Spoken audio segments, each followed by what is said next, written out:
സർവം ശിവമർപ്പണമസ്തു. കൈലാസ്നാഥൻ എന്ന യൂട്യൂബ് ചാനലിലേക്ക് എല്ലാവർക്കും സ്വാഗതം. നവരാത്രി കാലമാണിത്. എല്ലാ ക്ഷേത്രങ്ങളിലും ദീപാരാധനകളും പ്രാർത്ഥനകളും ദേവീഗീതങ്ങളും മാത്രമാണ് നമുക്കിപ്പോൾ കാണാൻ സാധിക്കുന്നത്. 9 ദിവസം ദേവിയുടെ 9 ഭാവങ്ങളാണ് നമുക്ക് കാണുന്നത്. ഒന്നാം ദിവസം ശൈലപുത്രി.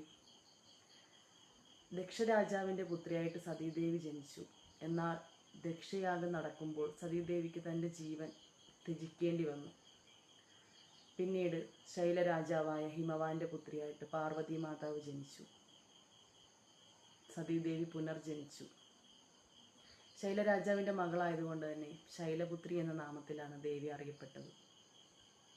ഒരു കയ്യിൽ ത്രിശൂലവും ഒരു കയ്യിൽ താമരപ്പൂവും ആയി നിൽക്കുന്ന ദേവി, കാളയുടെ പുറത്തിരിക്കുന്ന ദേവി, ശൈലപുത്രി ഭാവത്തിലാണ് ദേവി അറിയപ്പെട്ടത്. അതുകൊണ്ട് തന്നെ നവരാത്രിയുടെ 1-ാം ദിവസം ദേവി ശൈലപുത്രി ഭാവത്തിലാണ് അറിയപ്പെടുന്നത്. 2 വയസ്സുള്ള ഒരു കുഞ്ഞിനെ ഈ രീതിയിൽ നമ്മൾ ആരാധിക്കുന്നുണ്ട്. ശൈലപുത്രി ഭാവത്തിൽ പാർവതി ദേവിയുടെ മറ്റൊരു ഭാവമാണ് ശൈലപുത്രി ഭാവം.